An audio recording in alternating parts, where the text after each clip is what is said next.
As many of you know, just over 4 years ago, the United States SEC filed its lawsuit against Ripple.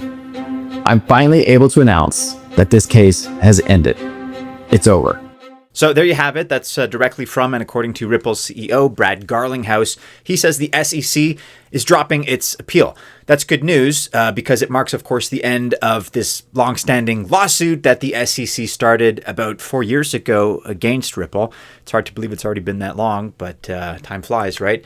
The SEC alleged that XRP was a security. That's where all of this stems from. And now that is officially proven to be wrong, or at least that opinion was overturned. XRP is not a security, and this is a great victory for Ripple, and more broadly, cryptocurrency as well. In fact, this is expected to have pretty major implications for the entirety of cryptocurrency in general, because really this case is a milestone and should help pave the way for proper legislation. But to zoom in a little bit more specifically on the asset in question here, what does this all mean for Ripple, and what does the verdict mean for the XRP token? Let's take a closer look.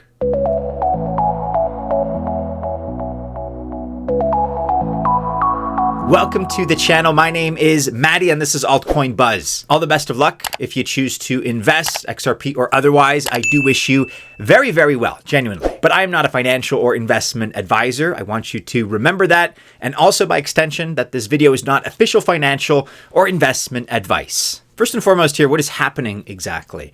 Because it's important to remember that the SEC has not yet confirmed exactly, at least, what Garlinghouse said in that X post that I played at the beginning of the video. The commission needs to approve this officially. Now, that approval does seem to be a formality. However, John Deaton, he's confirmed Garlinghouse's statement. Deaton is a well-known crypto lawyer who represented XRP holders. But just to give you the official kind of snapshot, that's where we are right now. We haven't gotten that final 100% confirmation. And actually, to clarify, the chief legal officer over at Ripple, his name is Stuart Alderoty. He also posted about the news. We're going to talk about that in a moment. But as of this recording, it would seem that Garlinghouse wanted to be the first one to issue a statement to kind of get ahead of the narrative, because he made his statement at the Digital Assets Summit, which is currently taking place in New York City. But at this moment, there are still three major points that are in play. First of all, there's the $125 million judgment, because Ripple still needs to pay this amount to the SEC. However, with the SEC halting their appeal, it's possible that Ripple may be able to negotiate and bring this figure down. The second major point still in play is Ripple's cross appeal. In October of last year, Ripple filed a cross appeal against the SEC.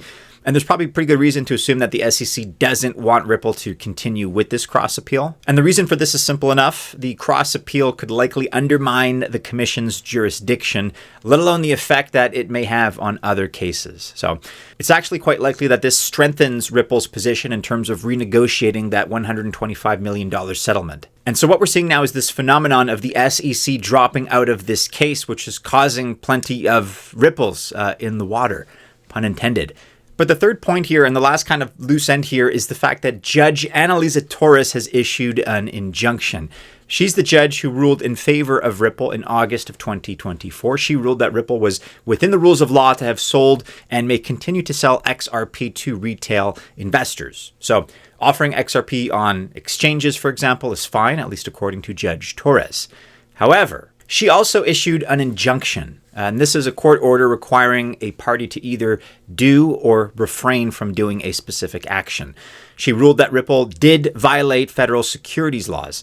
And that's because Ripple sold XRP directly to institutional clients. And so with this injunction, she prevents Ripple from selling XRP to institutional investors.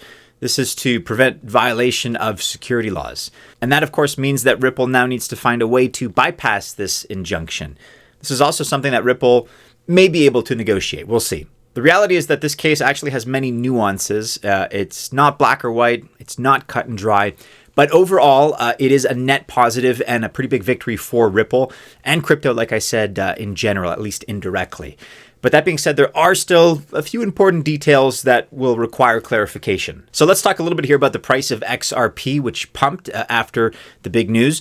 And this should probably come as no major surprise. It went from about $2.30 or so cents to where we sit now, a little above $2.50. It went up very quickly, though, as you can see. So a very sudden spike, about 10%. Nothing crazy or, astronomical in crypto terms, but certainly there was renewed enthusiasm here. The local peak that we're looking at here over the course of the last 7 days is $2.57. And right now, at the time of this recording, we're at $2.51. But more importantly, really the bigger question is, where can XRP go in the near to medium to long-term future? Ali Martinez, who is a pretty well-respected technical analyst on X, mentioned already a few days ago that a $15 price tag is possible for XRP. Another TA account called for a $19 price right after the news broke, and that would certainly be pretty nice. That would represent about a 6 or 7x from the current price. And so in the not too distant future, it seems like several people are calling for a realistic $20 price.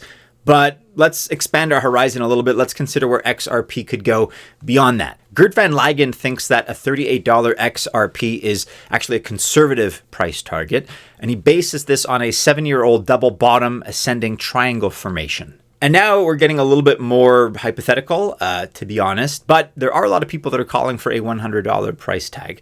In the short term, I just want to come out and flatly say that that's not going to happen anytime soon, just as a function of the market cap and the size of this project. It's already very big. But we can see that there's a lot of good foundational work being done by Ripple. XRP does have real utility. Institutions, of course, are going to have an interest in XRP, especially with the lawsuits and all that stuff cleared up and out of the way. But I don't want to fill you with false hopium, right? Because institutions, as important as they may be, these guys are slow movers. They don't ape into deals.